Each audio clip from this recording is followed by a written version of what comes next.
शुक्राना गुरु जी। जय गुरु जी। संगत जी आ जाइए, जुट जाइए, पाठ का समय हो गया है। जय गुरु जी। शुक्राना गुरु जी। अनंतम अनंतम शुक्राना गुरु भगवान आपका। आइए संगत जी, पहले मिलकर गुरु जी का मंत्र जाप करते हैं, फिर हम पाठ को प्रारंभ करेंगे। जय गुरु जी। शुक्राना गुरु जी। ओम नमः शिवाय। शिव जी सदा सहाय। ओम नमः शिवाय। गुरु जी सदा सहाय। ओम नमः शिवाय। शिव जी सदा सहाय। ओम नमः शिवाय। गुरु जी सदा सहाय। ओम नमः शिवाय। शिव जी सदा सहाय। ओम नमः शिवाय। गुरु जी सदा सहाय। ओम नमः शिवाय। शिव जी सदा सहाय। ओम नमः शिवाय। गुरु जी सदा सहाय। ओम नमः शिवाय। शिव जी सदा सहाय। ओम नमः शिवाय। गुरु जी सदा सहाय। जय गुरु जी। शुक्राना गुरु जी। अनंतम अनंतम शुक्राना गुरु भगवान आपका। जय गुरु जी। संगत जी 1 मिनट संगत जी, मैं म्यूट कर दूँ इसकी आवाज़।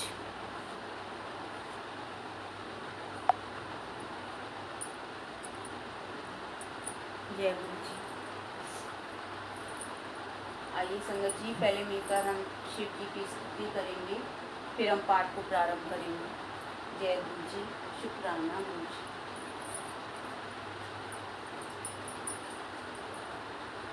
नमामि शिवमीशान निर्वाण रूपं विभुं व्यापकं ब्रह्मवेद स्वरूपं निजं निर्गुणं निर्विकल्पं निरीहं चिदाकाशमाकाशवासं भजेऽहम् निराकारमोकारमूलं तुर्यं गिराज्ञानगोतीतमीशं गिरीशं करालं महाकालकालं कृपालं गुणागारसंसारपारं नतोऽहम् तुषारादिशशाङ्गौरं गम्भीरं मनोभूतिकोटिप्रभाषी शरीरं स्फुर्मौलिकल्लोलनीचारुगङ्गालसद्बालबालेन्दुकण्ठे भुजङ्गा चलत्कुण्डलं भुंसुनेत्रं विशालं प्रसन्नानं नीलकण्ठं दयालं मृगाधीशचारं वारं मुण्डमालं प्रियं शङ्करं सर्वनाथं भजामि प्रचण्डं प्रकष्टं प्रबलपरेशम् अखण्डम् अजं भानुकोटिप्रकाशं त्रिशूलनिर्मूलनं शूलपाणिं भजेऽहं भवानीपतिं भावगम्यं कलातीतकल्याणकल्पान्तिकारी सदा सज्जदानन्ददाता पुरारी चिदानंद संदोहे मोहापहारी प्रसिद्ध प्रसिद्ध प्रभु मन मंथारी नायावद्युमानाथे पादारे विन्दं भजन्ति हे लोके परे वा नारायणम्। न वातात् सुखं शान्ति सन्तापनाशं प्रसीद प्रभो सर्वभूतादिवासं। न जानामि योगं जपं नैव पूजां नतोऽहं सदा सर्वदा शम्भुतुभ्यम्। जरा जन्म दुःखोदितातप्यमानं प्रभो पाहि आपन्मामीशं शम्भो। रुद्राष्टकमिदं प्रोक्तं विप्रेण हरितोषे। ये पठन्ति नरा भक्त्या तेषां शम्भुप्रसीदति। बोलो भोले बाबा की जय। बोलो गुरु भगवान की जय। जय गुरु जी। शुक्राना गुरु जी, अनंतम अनंतम शुक्राना गुरु भगवान आपका। आइए संगत जी, अब दिव्य आभा का पाठ प्रारंभ करते हैं।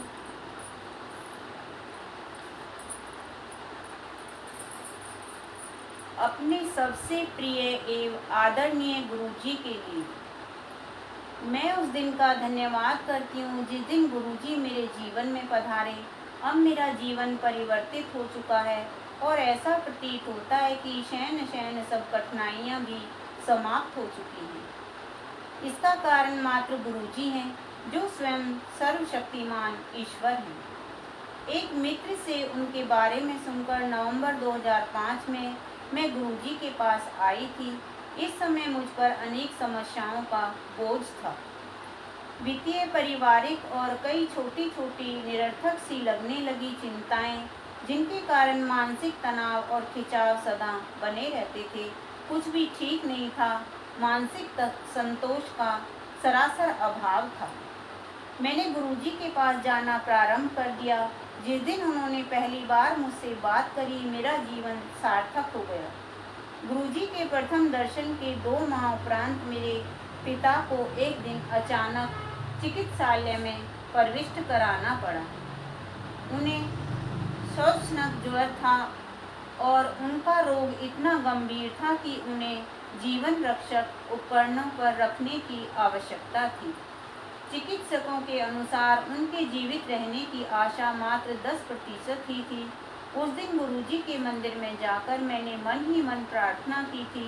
प्रार्थना करते हुए मुझे ऐसा लगा कि गुरुजी मेरे साथ चिकित्सालय गए, मेरे पिता के सब उपकरण निकाल दिए और उन्हें स्वस्थ होने का आशीर्वाद दिया।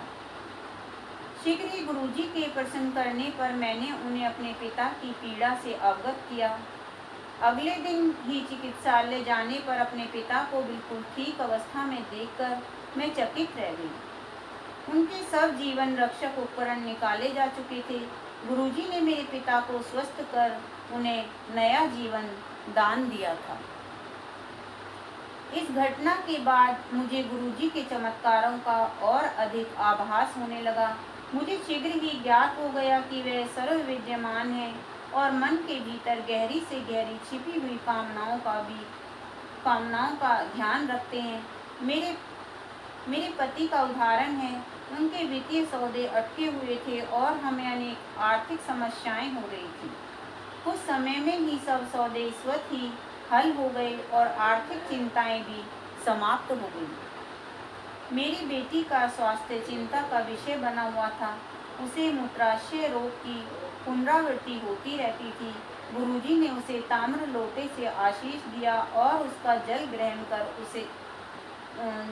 कर उसने रोग मुक्ति प्राप्त करी। मेरे घुटनों में इतनी अधिक पीड़ा रहती थी कि सीढ़ियां नहीं चढ़ी जाती थी। उनके दैवीय प्रभाव से वह भी समाप्त हो गए। मेरी एक घनिष्ठ संबंधी ने भी उनकी कृपा का अनुभव किया है। वह ब्रिटेन में अपने पति के साथ रहती थी, किंतु ससुराल के कुछ सदस्यों के कारण उसकी अपने पति के साथ अनबन थी। अंत में वह अपना घर छोड़कर वापस भारत आ गई। उसने अपने पति से संबंध विच्छेद करने का मन बना लिया था, किंतु गुरुजी की दया से यह अनहोनी घटना होते होते बच गई और उनका दाम्पत्य माधुर्य पुनर्स्थापित हो गया। वास्तव में उसके पहले दिन के समय ही गुरुजी ने उसको उसके नाम से संबोधित किया।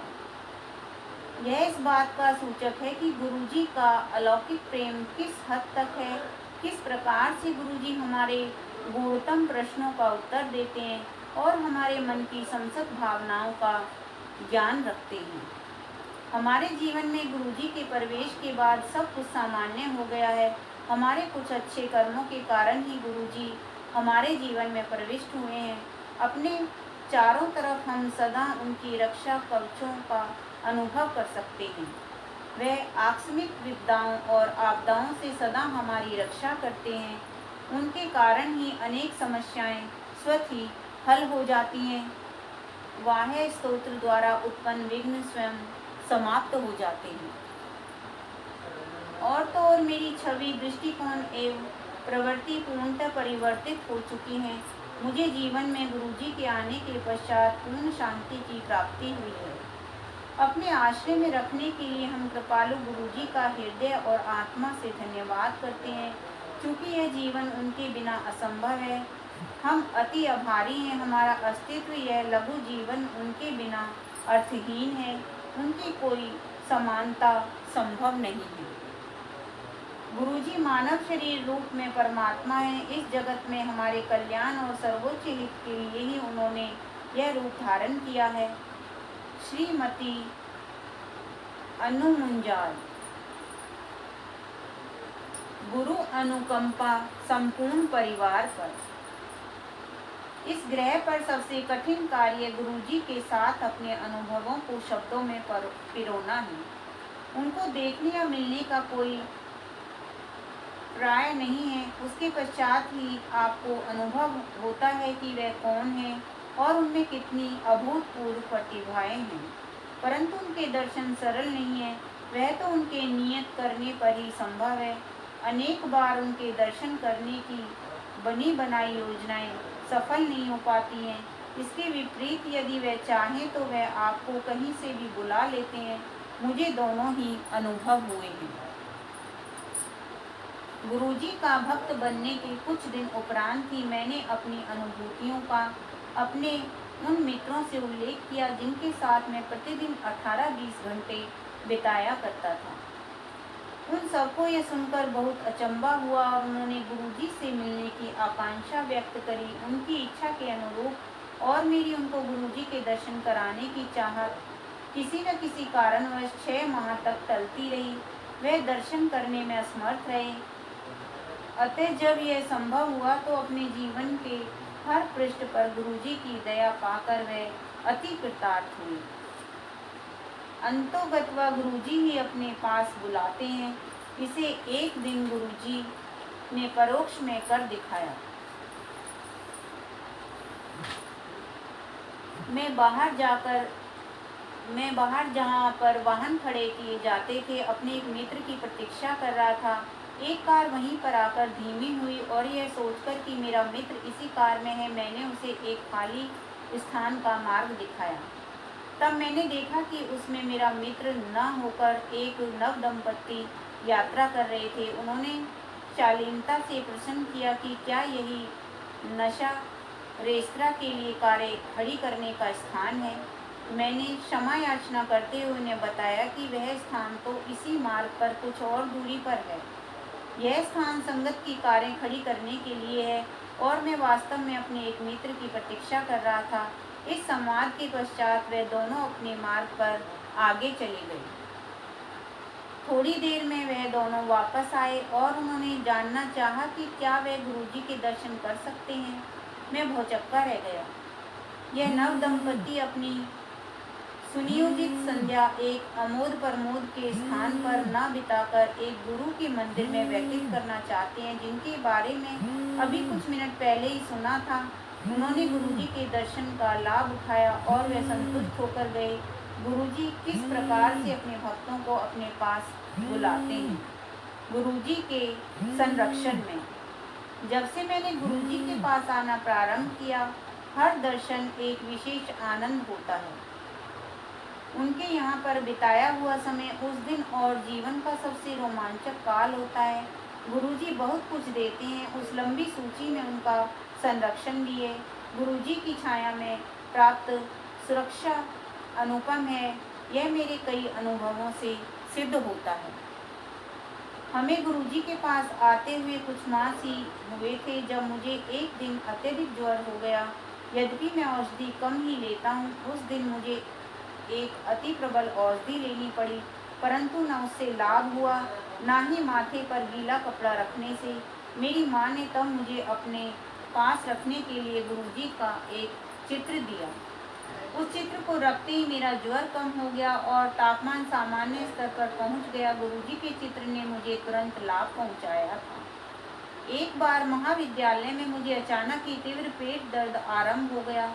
उसके साथ ही मुझे उल्टी भी हुई और जी मिचलाना भी आरंभ हो गया।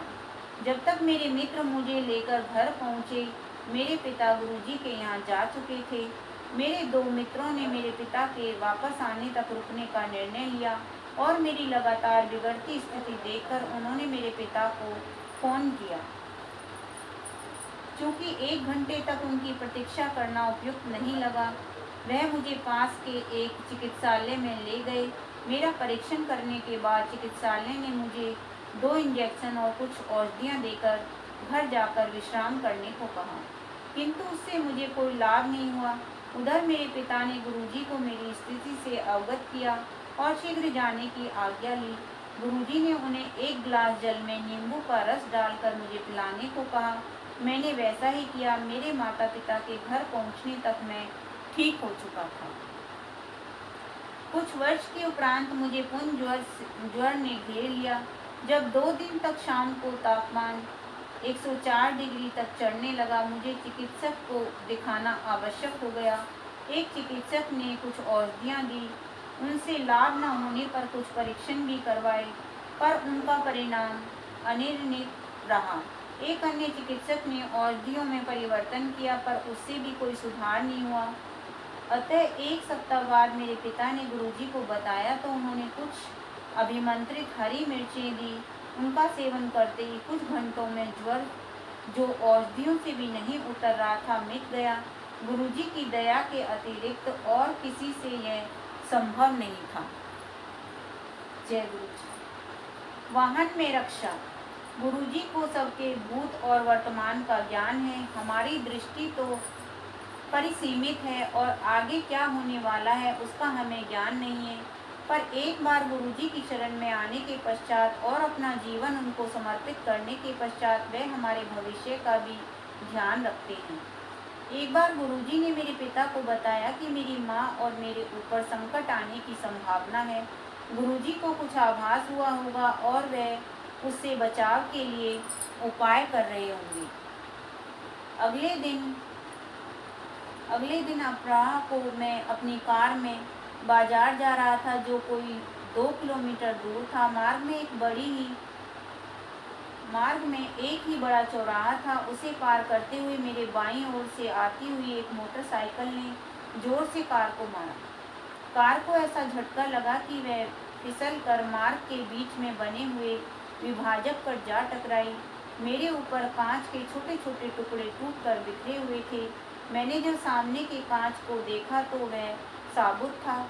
फिर मुझे आभास हुआ कि वह टुकड़े खिड़की के टूटने से बिखरे थे। मैं उतरकर मोटरसाइकिल के पास गया तो उपस्थित भीड़ मेरे साथ सांत्वना कर रही थी, यद्यपि मैं बड़ी गाड़ी चला रहा था। मैंने चालक के नंबर लिए। उसके कुछ मित्र आकर उसे ले गए। मैंने भी आगे जाने का निर्णय लिया। मुझे लग रहा था कि कार शुरू नहीं होगी, पर पहली ही बार में चाबी घुमाने से वह चालू हो गई। मेरे बाजार जाकर अपना कार्य पूरा किया। जब घर पहुंचकर मैंने स्नान किया तो देखा कि मुझे एक खरोंच तक नहीं आई थी। गुरुजी की दया से कांच के टुकड़ों ने मुझे कोई भी चोट नहीं आई थी।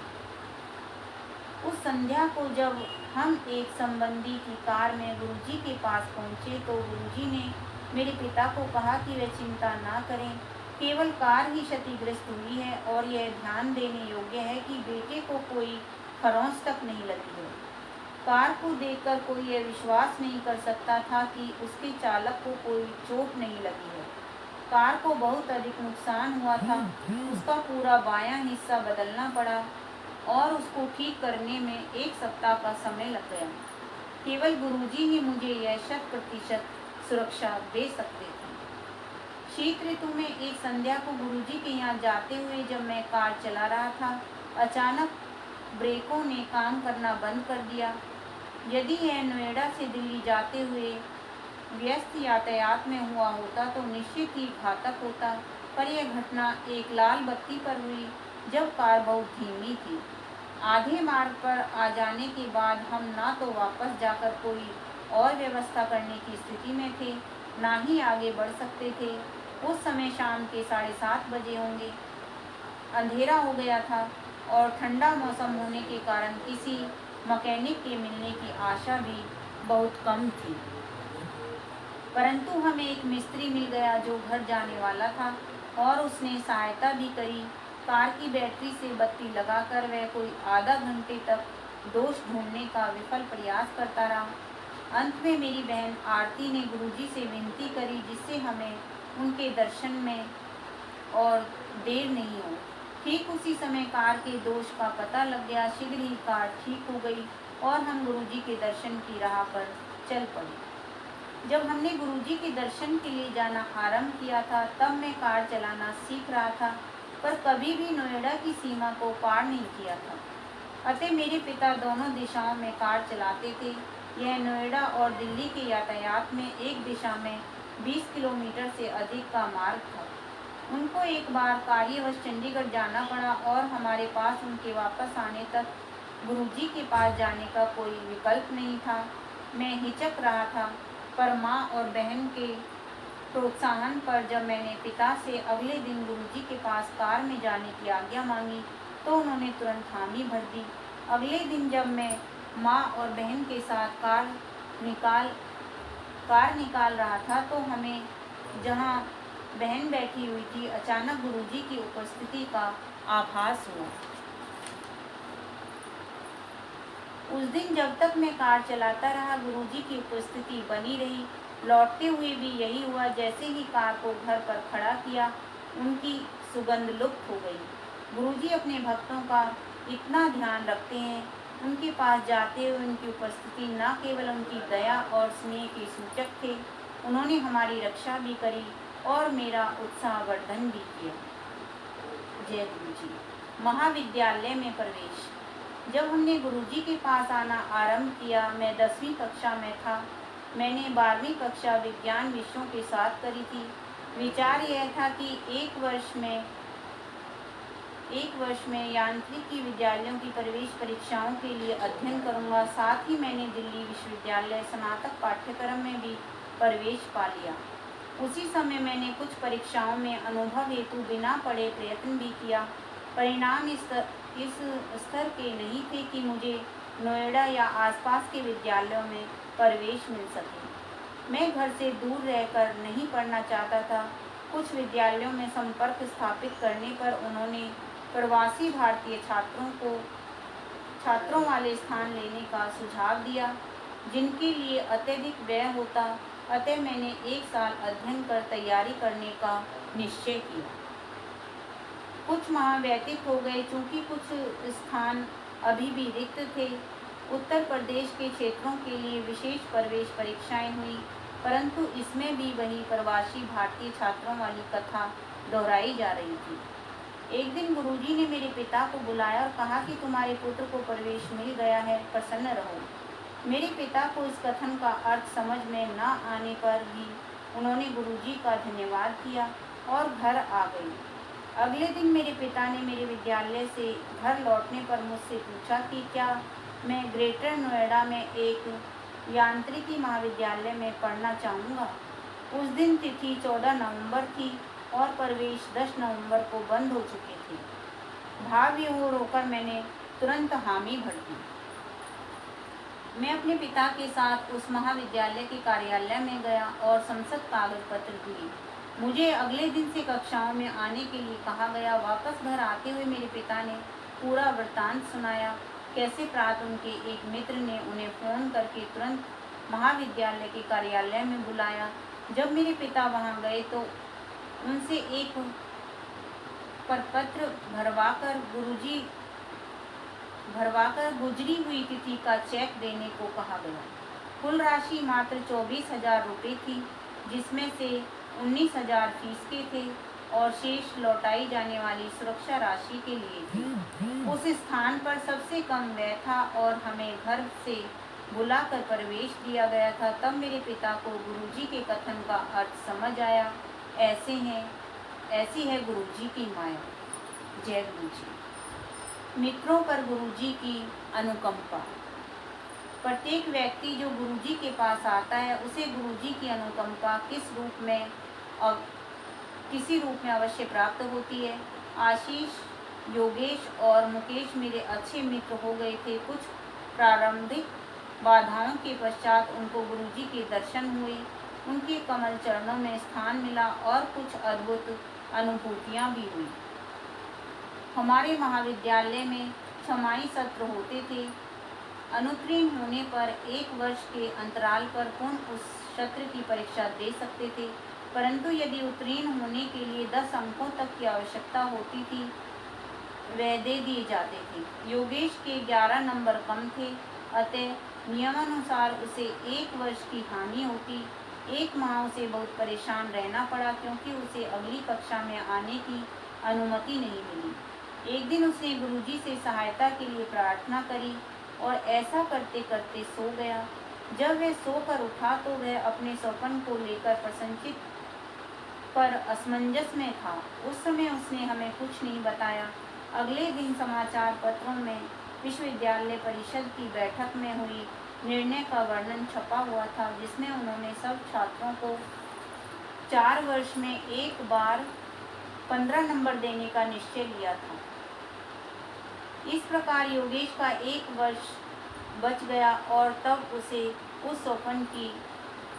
स्वप्न की चर्चा करी। स्वप्न में उसकी माँ उसे गुरुजी के पास ले गई और योगेश की अशांति से अवगत किया। गुरुजी ने उनको चिंता मुक्त रहने को कहा। वह स्वप्न परिषद की बैठक से कुछ देर पहले ही आया था।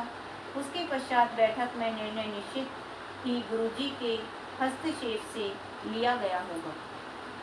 प्रति सत्र में परीक्षाओं से पूर्व हम गुरुजी के दर्शन की अभिलाषा रखते थे। मैं अपने परिवार के कारण उनके दर्शन सरलता से कर लेता था, परंतु मेरे मित्रों को उनके दर्शन के लिए विशेष प्रयास करना पड़ता था। आशीष पर गुरुजी के दर्शन से विशेष प्रभाव होता था। दर्शन के उपरांत वह अपने सब विषयों में उत्तीर्ण हो जाता था। यदि दर्शन नहीं हो पाते थे तो वह 1 या उससे अधिक विषयों में रह जाता था और उनमें पुनः परीक्षा देनी पड़ती थी। गुरुजी की कृपा से विद्यालय से निकलते ही मुकेश हनीवेल नामक एक अति प्रसिद्ध कंपनी में कार्यरत हो गया। वहाँ पर उसका प्रशिक्षण काल 1 वर्ष का था। उस अंतराल के बाद वह अति उत्सुकता से अपने स्थायीकरण की प्रतीक्षा कर रहा था, परंतु जब 2 माह उपरांत भी यह नहीं हुआ तो वह गुरुजी के पास 14 अप्रैल 2005 को आया। उसने गुरुजी के दर्शन कर प्रसाद लिया और चला गया। अगले कार्य दिवस 16 अप्रैल को उसे अपने स्थायी होने की सूचना प्राप्त हो गई। वास्तव में गुरुजी अपने आशीर्वाद से सब संभव कर देते हैं। मेरे अंकों का पुनरावलोकन। मुझे तीसरे अर्धवार्षिक सत्र में एक विषय में 30 अंकों के स्थान पर केवल 19 अंक मिले थे। यह चौंकाने वाली घटना थी, क्योंकि परीक्षा के उपरांत जब मैंने अपने अंक जोड़े थे तो मुझे सरलता से उत्तीर्ण हो जाना चाहिए था। यह मैंने अपने अभिभावकों को बताए और साथ में यह भी कहा कि यदि इस समय मेरे केवल 19 अंक आए हैं तो संभवतः मैं इस विषय में कभी भी उत्तीर्ण न हो पाऊँ। मेरे पिता ने जब यह बात गुरुजी को बताई तो उन्होंने पुनर्निरीक्षण का आवेदन करने की सलाह दी। अगले दिन मैंने वही किया। उसके अगले दिन विद्यालय में किसी विद्यार्थी के अंकों के बदले जाने की सूचना थी। मैं तुरंत उस महाअध्यापिका के पास गया तो मेरा नाम सुनकर उन्होंने कहा कि अब मेरे अंक बदल कर 53 हो गए हैं। अति प्रसन्न होकर मैंने पुनः निरीक्षण का आवेदन वापस ले लिया और गुरुजी का हार्दिक धन्यवाद किया। बाद में हमें पता लगा कि संपूर्ण राज्य में जहां 120 के आसपास महाविद्यालय हैं और प्रत्येक में कई सौ विद्यार्थी हैं, केवल 5 विद्यार्थियों के अंक परिवर्तित हुए थे और सबके ऊपर की ओर संशोधित नहीं हुए थे। गुरु कृपा से मैं अत्यंत भाग्यशाली था। मेरे इन थोड़े से अनुभवों से गुरुजी की असीम क्षमता और निस्वार्थ भाव से अपने अनुयायियों को सदा आश्रय देने की परंपरा दृष्टिगोचर होती है। जब भी कोई भक्त अपनी व्यथा में गुरुजी से प्रार्थना करता है, गुरुजी सदा उसकी सहायता करते हैं। मूल सार यही है कि यह जीवन गुरुजी को समर्पित कर दें। वह तो प्रेम और स्नेह के अंतहीन स्तोत्र हैं। प्रार्थना करता हूँ कि उनकी हितकारी दृष्टि सदा हम सब पर बनी रहे और वह हमें सदा अपने चरणों में स्थान देते रहें। ओम नमः शिवाय। शिवजी सदा सहाय। अरविंद सिंगला, गुड़गांव। सत्संग से उपचार। सत्संग का अर्थ सत्य सुसंगत होता है। सारांश में लाभकारी श्रवण भी कहा जा सकता है। गुरुजी के सत्संग में प्रत्येक भक्त सत्संगी है, जिसमें दुखियों को संदेश देने की क्षमता है। यह चकित करने वाली घटनाएं नहीं है।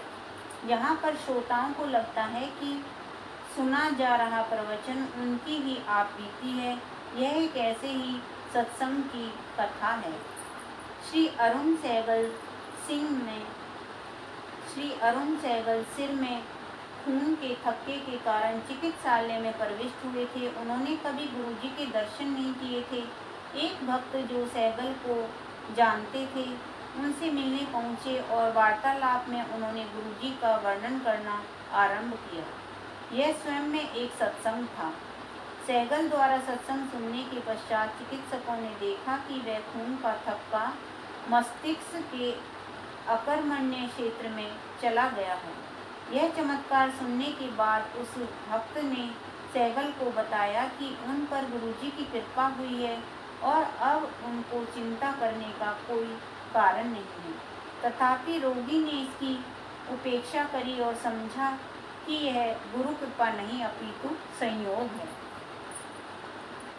अगले दिन ही चिंतित चिकित्सक ने सहगल को बताया कि मस्तिष्क को जाती हुई एक नस में बहुत अधिक खून के थक्के हैं और तुरंत गंभीर परीक्षण करने की आवश्यकता है।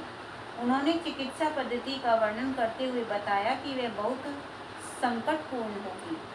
रोगी और उनका परिवार उस समय व्यग्र हो गए और गुरुजी से सहायता के लिए विनती करने लगे। चिकित्सालय में अवकाश प्राप्त करने के बाद उन्होंने परिवार सहित गुरुजी के पास आना प्रारंभ कर दिया। 3-4 बार गुरुजी के यहाँ आने के पश्चात गुरुजी ने सहगल को लंगर खाने को कहा। उसके पश्चात गुरुजी ने उसको स्वस्थ घोषित कर दिया। गुरुजी के वचनों की सत्यता तब सिद्ध हुई जब सहगल ने पुनः अपने सब परीक्षण करवाए और उसके नकारात्मक परिणाम निकले। अरुण सहगल, दिल्ली द्वारा कथित। मृत्युशैया पर जीवन दान। एक परिवार पिछले 45 वर्षों से राधा स्वामी का अनुयायी था।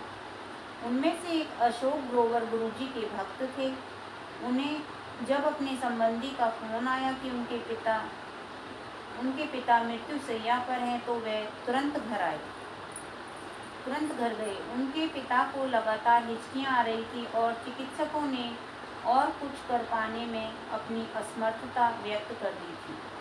अशोक गुरुजी को पूरे मार्ग याद करते हुए उनको दिल्ली के अपोलो चिकित्सालय ले गए और उनको गहन सेवा केंद्र में प्रविष्ट किया गया। उनके पिता का रक्त मधु 700 पहुंच गया था। आंतों ने कार्य करना बंद कर दिया था और हिचकियां उनकी भांति धीमी हो रही थी। चिकित्सकों ने आशा छोड़कर उन्हें घर ले जाने का परामर्श दिया। उसी समय अशोक को आभास हुआ कि अब उनके पिता स्वस्थ हैं और चिंता करने की कोई आवश्यकता नहीं है। अशोक को एक आवश्यक कार्य से जाना था, अतः वे गुरुजी की आज्ञानुसार बिना किसी सेवक के अपने पिता को चिकित्सालय में छोड़कर चले गए। अगले 2 दिन अशोक अति व्यस्त रहे और उन्हें चिकित्सालय से संपर्क करने का भी समय नहीं मिला। जब वे वापस आए तो उन्होंने अपने पिता को रोते हुए देखा। उनके मन में विचार आया कि उनके पिता उन्हें अकेला छोड़ने के कारण दुखी थे, पर उन्हें अचंभा तब हुआ जब उनके पिता ने पूछा कि क्या वे गुरुजी के पास गए थे। उनके पिता ने बताया कि कैसे अशोक के जाते ही उनके पिता को गुरुजी की सुगंध द्वारा उनकी उपस्थिति का आभास हुआ था और गुरुजी ने कहा, और वही राधा से मियां की हाल तेरा। पिता ने कहा कि उन्होंने बाबा जी राधा स्वामियों के प्रमुख से अपने को बचाने के लिए विनती करी थी, पर गुरुजी ने आकर उनकी रक्षा करी। गुरुजी ने उन्हें परीक्षण पूर्ण करवाने की सलाह दी। यह कार्यवाही 2 दिन तक चली। इस अवधि में उनके पिता को गुरुजी की सुगंध आती रही। परिणाम आने पर चिकित्सकों को विश्वास नहीं हुआ और अपनी पद्धतियों पर संदेह करने लगे। उनके अनुसार उनके पिता को कोई रोग नहीं था। उन्होंने एक इंसुलिन इंजेक्शन की सलाह दी, पर अशोक के पिता ने मना करते हुए कहा कि अब उन्हें औषधियों पर विश्वास नहीं रहा और अब सबसे बड़े चिकित्सक गुरुजी के परामर्श से ही उपचार कराएंगे। 1 सप्ताह पश्चात अशोक के पिता गुरुजी के पास आए तो गुरुजी ने वही शब्द कहे, और वही राधा स्वामिया की हल ने तेरा। फिर गुरुजी ने उन्हें बताया कि उन्होंने उन्हें नव जीवन प्रदान किया था। यह देखकर कि गुरुजी ने कैसे परिवार प्रमुख की रक्षा करी थी, परिवार के सब सदस्यों ने गुरुजी के पास आना आरंभ कर दिया और यह अनुभव किया कि वे स्वयं ईश्वर के संरक्षण में हैं। भक्त के उद्योग की रक्षा। गुरुजी ने एक बार अशोक को आदेश दिया कि वे अपना कारखाना बंद कर यंत्र औजार आदि सब कुछ बेच दे। अशोक को पता था कि गुरुजी के इस आदेश का पालन करना होगा। अगले 15 दिन अशोक इसमें ही व्यस्त रहे। मशीनें खरीदते हुए दामों पर बिक्री और शेष सब सामान भी हानि रहित दामों पर बिके। किसी को समझ में नहीं आया कि गुरुजी ने अपने भक्त को अपना व्यापार बंद करने का आदेश क्यों दिया। 3 सप्ताह के बाद वह व्यापार पुरातन घोषित कर दिया गया और कई लोगों को भारी घाटा उठाना पड़ा, पर अशोक बच गए थे। उन्हें स्वयं परमात्मा ने बचाया था। गुरुजी के आदेश का पालन करने में सदा लाभ ही रहेगा, क्योंकि वह कभी अपने अनुयायियों के भले के अतिरिक्त कुछ नहीं करेंगे। 10 वर्षीय की इच्छा पूर्ति। एक दिन अशोक की 10 वर्षीय पुत्री गुरुजी के दर्शन करना चाह रही थी। अशोक स्वयं बड़े मंदिर के आयोजन में व्यस्त थे। उन्होंने एक भक्त से अपनी बेटी को बड़ा मंदिर लाने का निवेदन किया। वह बड़ा मंदिर आई, पर एम्पायर स्टेट जाने का हट करती रही। उसे वहां ले जाने वाला कोई नहीं मिला। पूरी रात्रि वह रो कर गुरुजी से उनके दर्शन के लिए प्रार्थना करती रही। अगले दिन प्रातःकाल सब चकित रह गए जब गुरुजी स्वयं बड़े मंदिर पहुंच गए। जब अशोक ने उनको बताया कि उनकी बेटी रात को उन्हें याद कर रही थी, गुरुजी मुस्कुराकर बोले कि इसी कारण वह उससे मिलने वहां आए हैं। गुरुजी की दया से उनकी बेटी अपनी कक्षा में प्रथम आई और तब से सदा एक प्रभावशाली बच्ची रही है। अशोक ग्रोवर, दिल्ली द्वारा कथित। मुझे मृत घोषित कर दिया था। गुरुजी से मिलने के बाद मैंने नर्क से स्वर्ग तक की दिव्य यात्रा करी है। मेरी समस्याएं मेरे विवाह के तुरंत बाद ही प्रारंभ हो गई थी। मेरी पत्नी गीता को कष्टदायक अस्थमा रहता था। वह रात भर सो नहीं पाती थी और घबराई रहती थी, क्योंकि उसकी माँ भी अस्थमा से पीड़ित रहती थी। अतः उसे पता था कि इस रोग की पीड़ा कैसे रूप धारण कर सकती है। जैसे यह कम नहीं था, मेरी बेटी तान्या को भी दमा हो गया। पूरा परिवार परेशान रहता था। उनकी औषधियों के लिए मैं बाजार के चक्कर काटता रहता था। उनका आहार बहुत ही संतुलित रहता था। वे अति क्षीण हो गए थे और उनके शरीर और मुख का रंग काला पड़ गया था। फिर इस दास को गुरुजी के दर्शन का सौभाग्य प्राप्त हुआ। केवल गुरुजी को ही हमारी नारकीय जीवन का ज्ञान था, वह असंभव को भी संभव कर सकते थे। इस प्रकार गुरुजी के मात्र कल्याण कर दिता कहने से गीता और तान्या दोनों स्वस्थ हो गई। किसी ने मेरे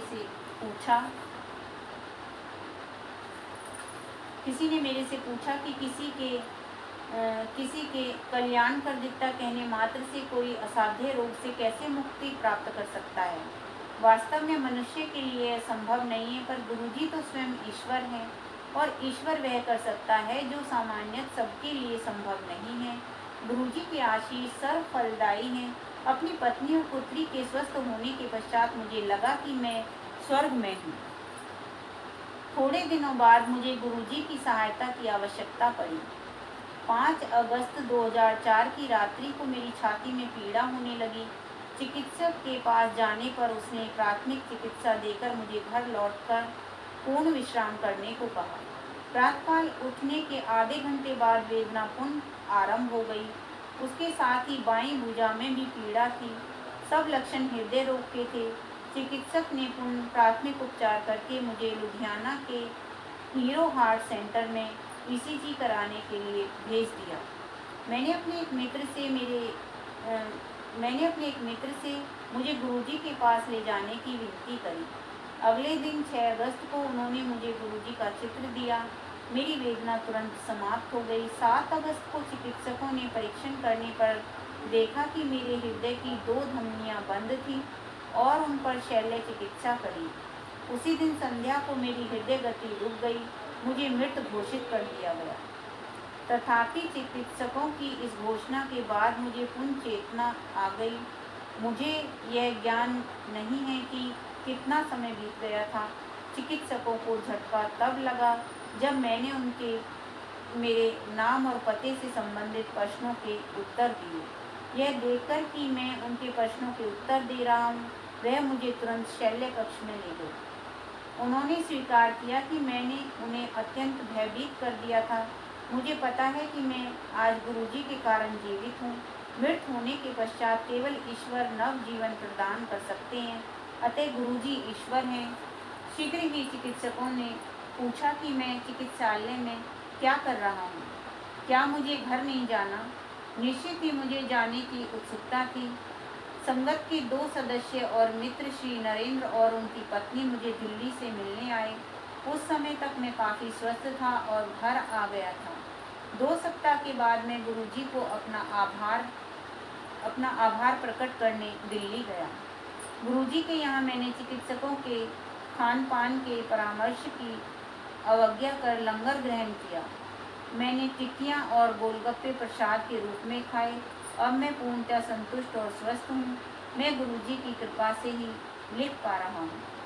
गुरुजी से मिलने के पश्चात मुझे प्रतीत होता है कि मुझे इस संसार में सब कुछ प्राप्त हो गया है। मैं अति प्रसन्न और चिंता मुक्त हूँ। गुरुजी ने मुझे अपने अनेक अन्य रूपों में भी दर्शन दिए हैं। अनेकों बार उन्होंने ऐसे असंभव दृश्यों के दर्शन कराए हैं जो सामान्यत नहीं दिखते। एक दिन जब मैं गुरुजी के पास बैठा था तो गुरुजी मेरे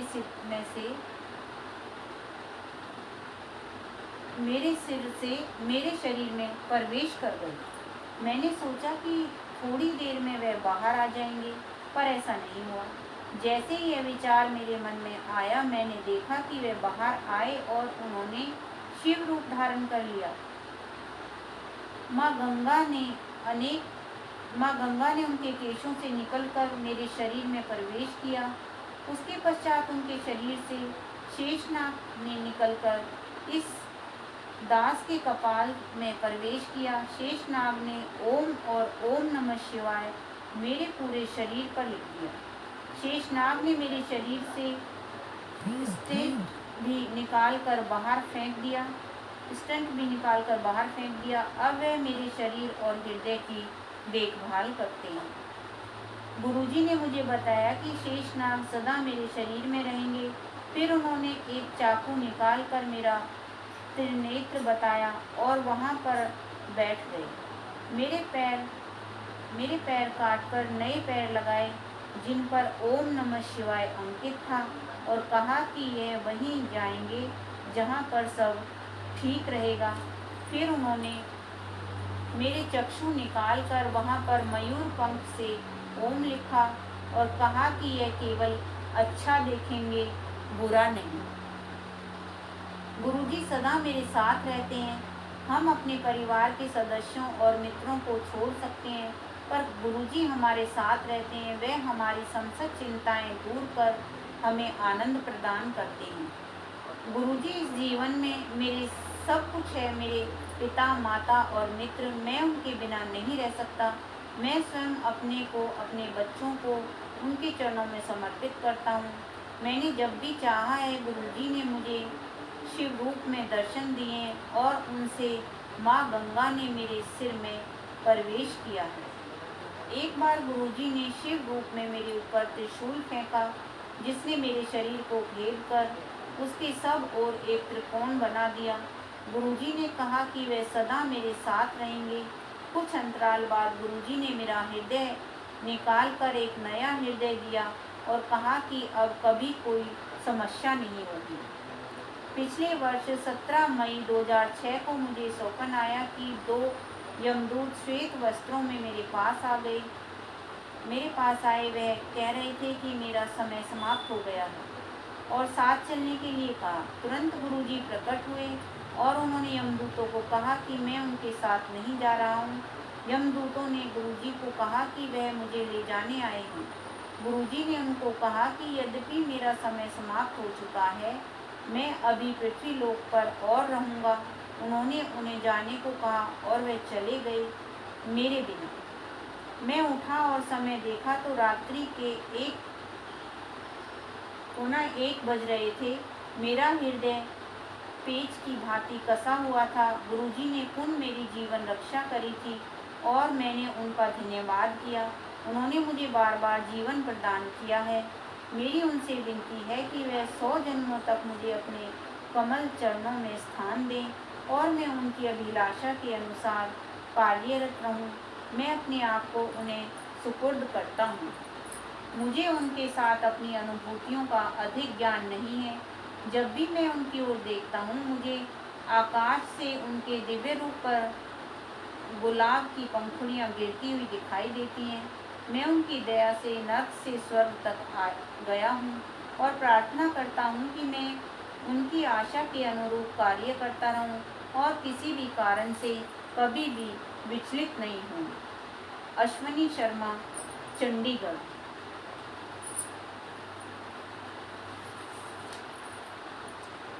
जय गुरु जी, शुक्राना गुरु जी। परम पिता का संतान सुख आशीष। सर्वप्रथम जून 1998 में मुझे गुरुजी के दर्शन का सौभाग्य प्राप्त हुआ। मेरे मामा जी गुरुजी द्वारा अपने हृदय रोग के चमत्कारी निवारण के संबंध में उनके बारे में चर्चा करते रहे थे। मेरे मामा जी को उनके हृदय रोग विशेषज्ञ ने अतिशीघ्र बाईपास शल्य क्रिया का सुझाव दिया था। अपने आप को मानसिक रूप से तत्पर कर वे गुरुजी का आशीर्वाद लेने गए। गुरुजी ने अपने पास बिठाकर उनको अपने पांव दबाने को कहा। फिर उनसे उनके स्वास्थ्य के बारे में प्रश्न किया। मामा जी ने उन्हें उत्तर दिया और प्रार्थना करने की आज्ञा मांगते हुए उनसे होने वाली शल्य क्रिया की सफलता के लिए कृपा बनाए रखने का आग्रह किया। गुरुजी बोले कि उन्होंने उनका बाईपास कर दिया है।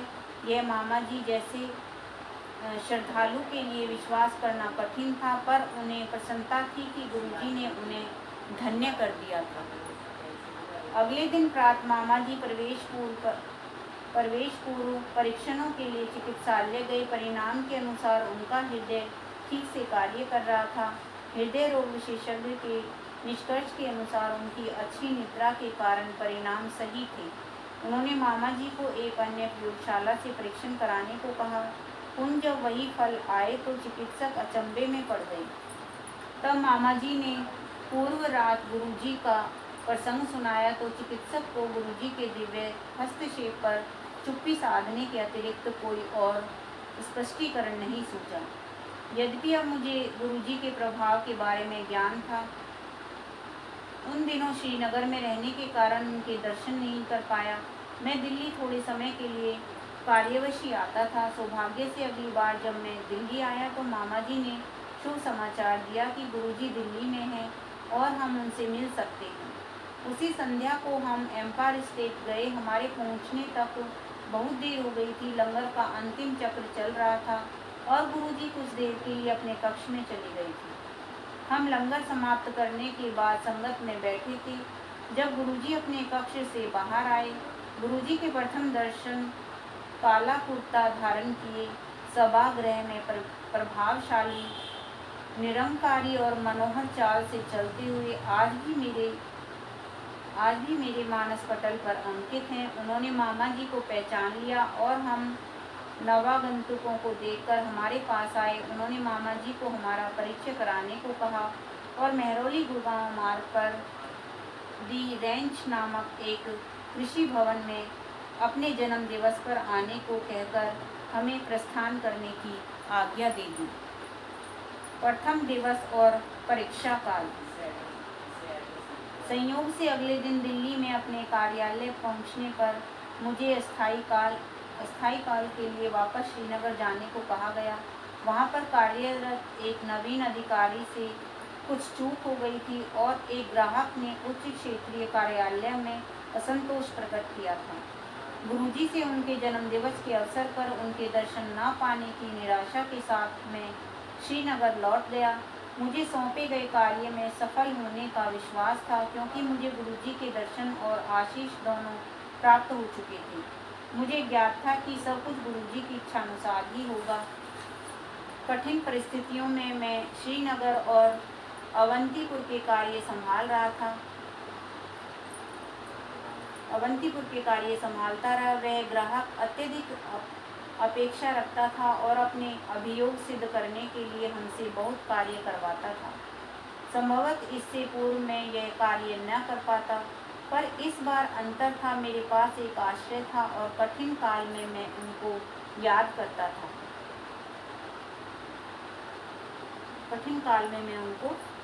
करता था।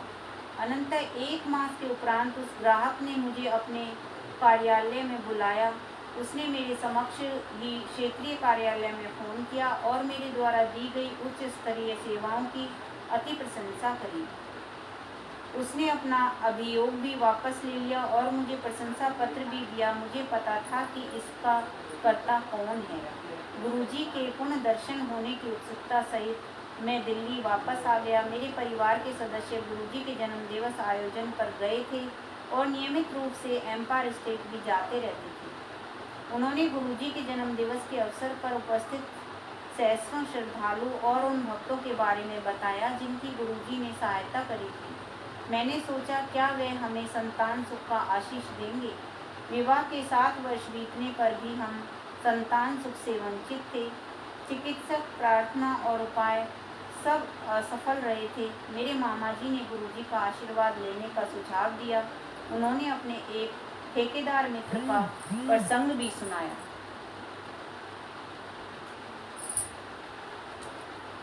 त्वानु बच्चे लभंगे भज्जा। मामा जी ने उन मित्र को विवाह के 16 वर्ष उपरांत भी कोई संतान न होने पर गुरुजी का आशीर्वाद प्राप्त हुआ था। गुरुजी ने उन्हें बोला, पुत्र भी दीते ते धी भी दीती और इसी साल। यह अविश्वसनीय प्रतीत हो रहा था, किंतु गुरुजी के सत्य वचनानुसार उनकी पत्नी ने 31 दिसंबर को एक साथ 3 बच्चों को जन्म दिया, 2 पुत्र और 1 कन्या। गुरुजी के आशीर्वाद से सब कुछ संभव है, पर हमें उनका आशीर्वाद कब मिलेगा। मैं उत्सुक था। हम गुरुजी के यहाँ निरंतर जाते रहे, पर उन्होंने कभी हमसे बात नहीं करी। अन्य महानुभावों ने गुरुजी पर विश्वास बनाए रखने का सुझाव दिया।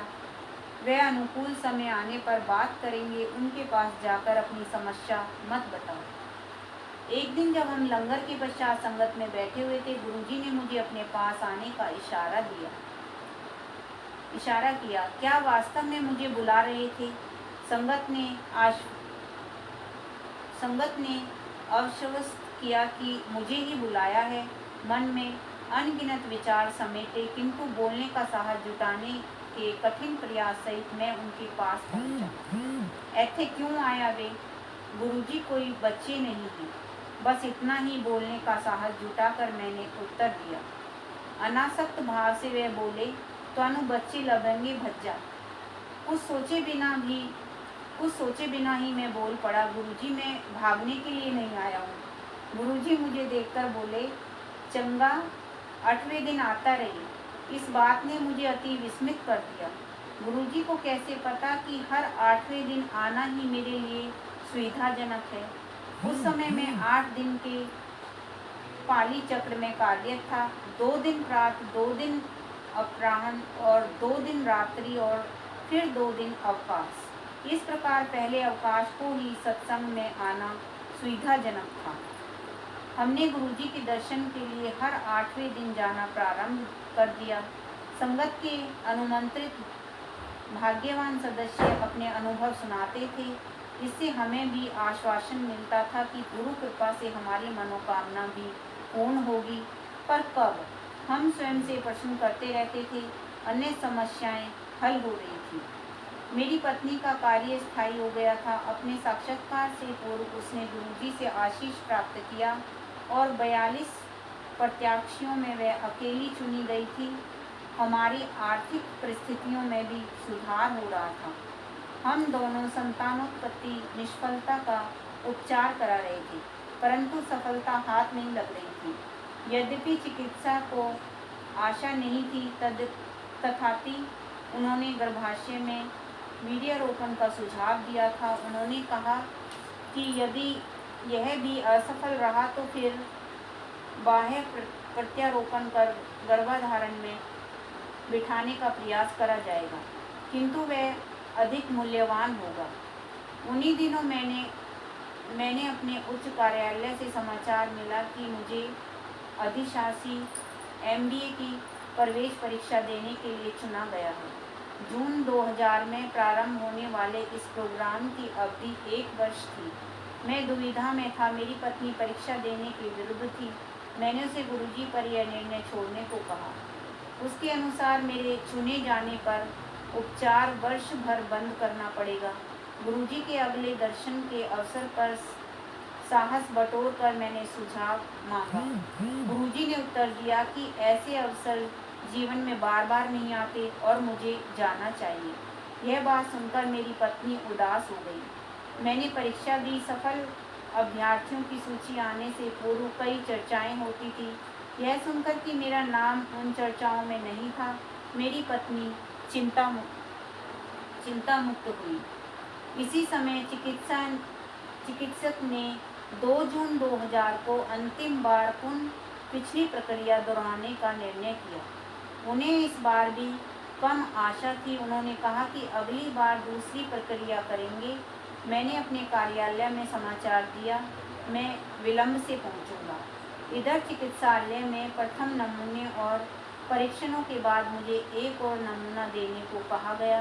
जब मैंने अपने कार्यालय में बताया कि विलंब अधिक होगा और बहुत अधिक होने पर नहीं आऊँगा, तो उस अधिकारी ने निर्देश दिया कि भले ही कितनी ही देर हो जाए, मुझे वहाँ अवश्य पहुँचना है। यहाँ पर कार्य समाप्त होने पर और अपनी पत्नी के सुरक्षित घर पहुँचने का प्रबंध कर जब मैं अपने कार्यालय पहुँचा तो मुझे MBA में अपने चयन का समाचार मिला। स्वीकृति देने के लिए 3 दिन का समय था। अगले दिन जब हम गुरुजी के दर्शन के लिए गए और मैंने यह समाचार गुरुजी को दिया, मेरा भ्रम जैसे कोई सर्वज्ञाता को कोई नवीन समाचार दे सकता है, तो मुस्कुराकर वह बोले, "फिर ते कल्याण हो गया।" मैंने सोचा, मैंने तो गुरुजी को अपने चयन की बात बताई है और वह कह रहे हैं कि मैं धन्य हो गया। यह तो प्रत्यक्ष ही है। उस समय गुरुजी के तात्पर्य से हम अनभिज्ञ थे। इस रहस्योद्घटना के लिए अभी कुछ और दिन का समय शेष था। मैंने गुड़गांव में MBA संस्था में प्रवेश कर लिया। प्रथम सत्र के बाद मैं घर गया। उसी संध्या को हम दर्शन के लिए गए। लौटते हुए मेरी पत्नी ने गर्भ परीक्षण उपकरण खरीदने को कहा। गुरुजी के कथन का रहस्य अगले दिन प्रातः उजागर हुआ जब मेरी पत्नी ने अपना गर्भवती होने का समाचार दिया। गुरुजी की कृपा से कठिन परिस्थितियों में की गई अंतिम चेष्टा सफल हुई थी। हम दोनों हर्ष से विहल और कृतज्ञ थे।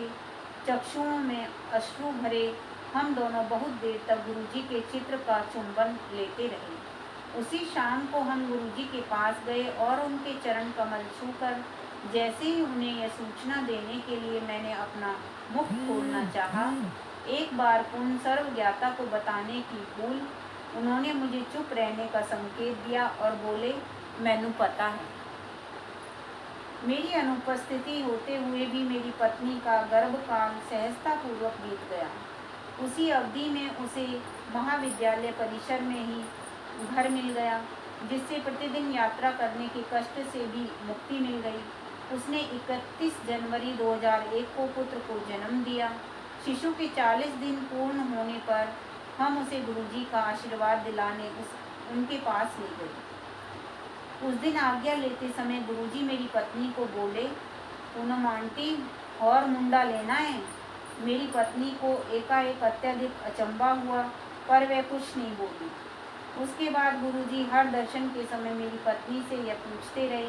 वह कभी उत्तर तो नहीं देती थी, पर अचरज सदा रहता था कि इतने छोटे शिशु के साथ कैसे पुनः उस पूरी प्रक्रिया को दोहरा पाएंगे। उसके अनुसार गुरुजी परिहास कर रहे थे। जून 2001 में मेरा MBA पूरा होने पर मेरा स्थानांतरण राजबंद पश्चिम बंगाल में दुर्गापुर के निकट हो गया। छोटे शिशु एवं दिल्ली में अन्य उत्तरदायित्वों के कारण मेरे लिए इस समय बाहर जाना असंभव था। मैंने अपने कार्यालय में अपने वरिष्ठ अधिकारियों से अनेक अनुनय विनय करी, पर कोई सहायता करने को उद्यत नहीं था। सबकी उदासीनता देखकर अंत में मैंने दिल्ली में अपने परिवार के लिए सब प्रबंध कर जाने का मन बना लिया था। उस संध्या को हम गुरुजी के दर्शन के लिए गए। उसी दिन सबसे वरिष्ठ अधिकारी, जिनको मैंने स्थानांतरण रोकने की विनती करी थी, ने मना कर दिया था। उस दिन भी गुरुजी ने मेरी पत्नी को देखकर अपना वही प्रश्न दोहराया, पूनम आंटी और मुंडा लेना है। मेरी पत्नी ने तत्काल उत्तर दिया, यदि मेरे पति विस्थापित होकर चले गए तो मुझे पुत्र कहाँ से मिलेगा। गुरुजी मुस्कुराकर बोले कि यह तो वास्तव में तकनीकी समस्या है, वह मेरा स्थानांतरण रद्द कर देंगे। हम उनके कमल चरण स्पर्श कर घर आ गए।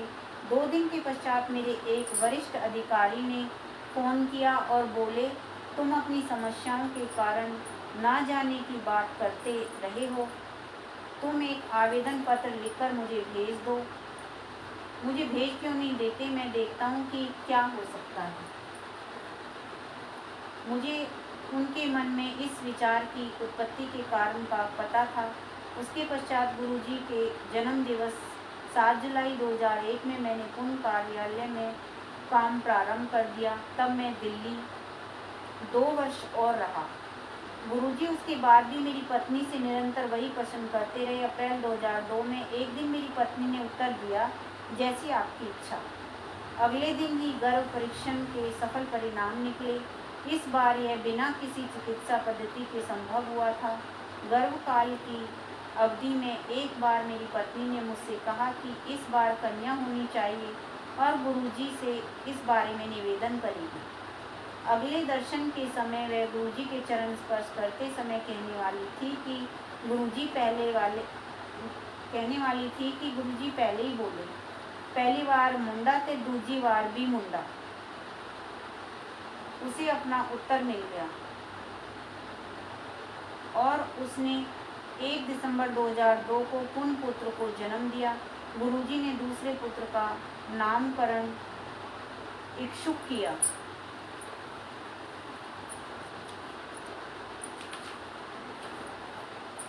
हमारी दूसरी संतानोत्पत्ति के बाद एक दिन गुरुजी ने मेरी पत्नी से प्रश्न किया कि क्या वह PhD करने का विचार कर रही है। उसने उत्तर दिया कि 2 बच्चों के साथ पठन पाठन का कार्य अति कठिन है। गुरुजी ने अपना सुझाव दोहराया और बोले, पता है PhD दा की मतलब होंदा है, पागल होने दा डर। पागल होने लगा। इस सुझाव का कारण हमें देर में तब जाकर स्पष्ट हुआ जब मेरा स्थानांतरण मुंबई हो गया।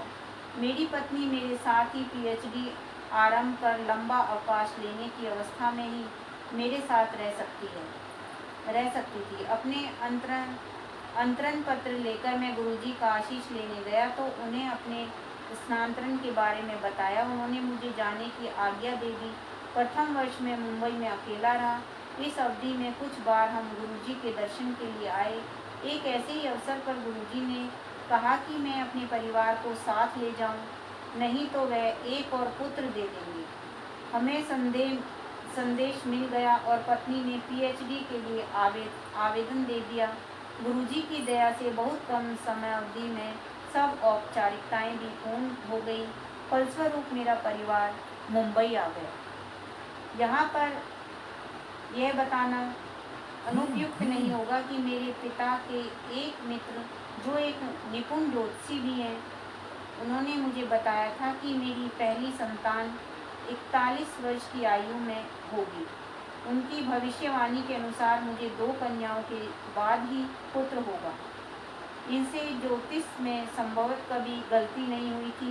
मैंने जब उनसे प्रश्न किया कि कैसे गुरुजी के आशीर्वाद से हमें पहली संतान 37 वर्ष की आयु में हुई और दूसरी 39 वर्ष की आयु में, तो वह कैसे चूक कर गए। उन्होंने उत्तर दिया कि ईश्वर द्वारा लिखा हुआ भाग्य ही ज्योतिषी से पता लगता है, किंतु गुरुजी जैसे महापुरुष तो मानव रूप में ही परम पिता हैं, भाग्य पुण्य लिखने की क्षमता रखते हैं।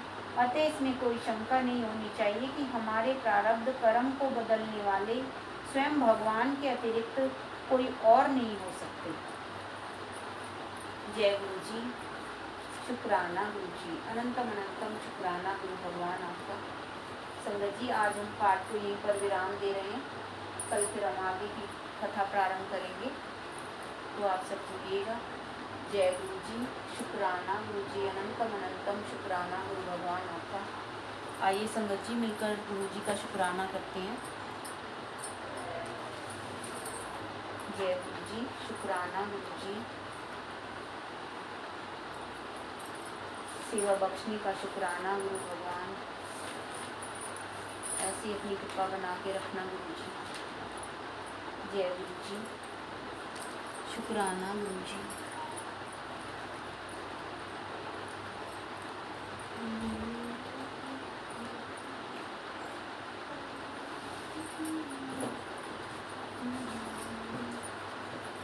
जय गुरु जी।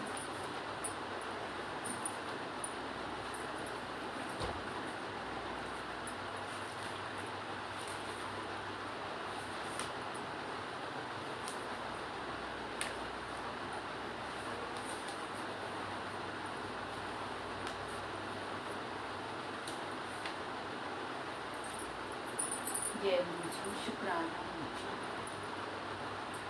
शुक्र करा तेरा मेरे गुरु जी, मेरे घर आए मेरे दाता गुरु जी। शुक्र करा तेरा मेरे गुरु जी, मेरे घर आए मेरे दाता गुरु जी।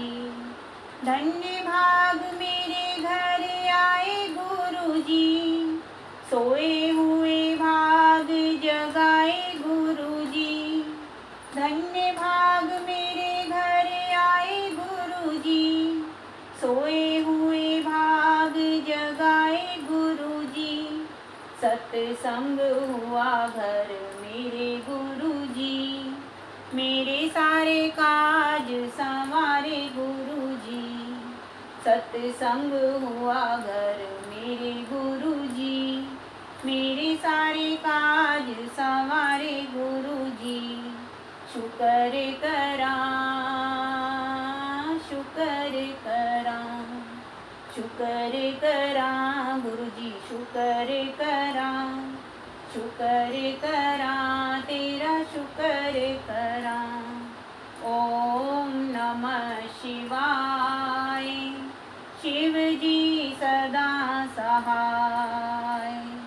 ओम शिवाय। गुरुजी सदा सहाय। मझधार में थी कश्ती गुरुजी, नैया मेरी पार लगाई गुरुजी। मझधार में थी कश्ती गुरुजी, नैया मेरी पार लगाई गुरुजी। अंग संग हुए सहाय गुरुजी, पल पल साथ निभाया गुरुजी। अंग संग हुए सहाय गुरुजी, पल पल साथ निभाया गुरुजी। शुक्र करा शुक्र करा शुक्र करा गुरुजी, शुक्र करा शुक्र करा तोड़ा शुक्र करा। प्यारा सा संसार दिया हमें गुरुजी, गले हमें आपने लगाया गुरुजी। प्यारा सा संसार दिया हमें गुरुजी, गले हमें आपने लगाया गुरुजी। कष्टों और दुखों से बचाया गुरुजी, कैसे तेरा शुक्र करूं मैं गुरुजी। कष्टों और दुखों से बचाया गुरुजी, कैसे तेरा शुक्र करूं मैं गुरुजी। शुक्र करा शुक्र करा शुक्र करा गुरुजी, शुक्र करा शुक्र करा तेरा शुक्र करा। ओम नमः शिवाय। शिव जी सदा सहाय। ओम नमः शिवाय। गुरुजी सदा सहाय। तेरे ही भरोसे परिवार गुरुजी, तू ही मेरी सच्ची सरकार गुरुजी। तेरे ही भरोसे परिवार गुरुजी, तू ही मेरी सच्ची सरकार गुरुजी। घर मेरा बना दरबार गुरुजी, सपने हुए साकार गुरुजी। घर मेरा बना दरबार गुरुजी, सपने हुए साकार गुरुजी। शुक्र करा शुक्र करा शुक्र करा गुरुजी, शुक्र करा शुक्र करा तेरा शुक्र करा। बिन मांगे सब कुछ पाया गुरुजी, कैसा तूने खेल रचाया गुरुजी। बिन मांगे सब कुछ पाया गुरुजी, कैसा तूने खेल रचाया गुरुजी। मेरी हर श्वास शुक्र करे गुरुजी, तेरे हाथ मेरी पतवार गुरुजी। मेरी हर श्वास शुक्र करे गुरुजी, तेरे हाथ मेरी पतवार गुरुजी। शुक्र करा शुक्र करा शुक्र करा गुरुजी, शुक्र करा शुक्र करा तेरा शुक्र करा। ओम नमः शिवाय। शिव जी सदा सहाय। ओम नमः शिवाय। गुरुजी सदा सहाय। गुरुजी सदा सहाय। जय गुरु जी। शुक्राना गुरु जी, अनंतम अनंतम शुक्राना गुरु भगवान आपका। गुरु भगवान से पाठ करते समय कोई गलती हो गई तो मुझे क्षमा कर देना गुरु जी। और संगत जी आप भी मुझे क्षमा कर देना अगर मुझसे कोई गलती हो गई है तो पाठ करते समय। जय गुरु जी। शुक्राना गुरु जी, अनंतम अनंतम शुक्राना गुरु भगवान आपका। जय गुरु जी। शुक्राना गुरु जी। आइए संगत जी दर्शन कर लीजिए गुरु जी के।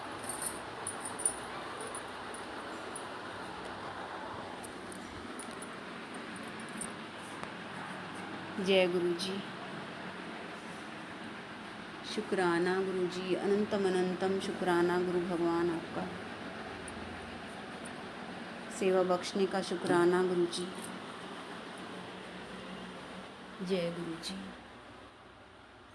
शुक्राना गुरु जी। सर्वदा भला करो गुरु भगवान, सबकी रक्षा करो गुरु जी। सबको अपने चरणों से ऐसे ही जोड़ के रखना गुरु भगवान। जय गुरु जी, शुक्राना गुरु जी, अनंतम अनंतम शुक्राना गुरु भगवान आपका। जय गुरु जी।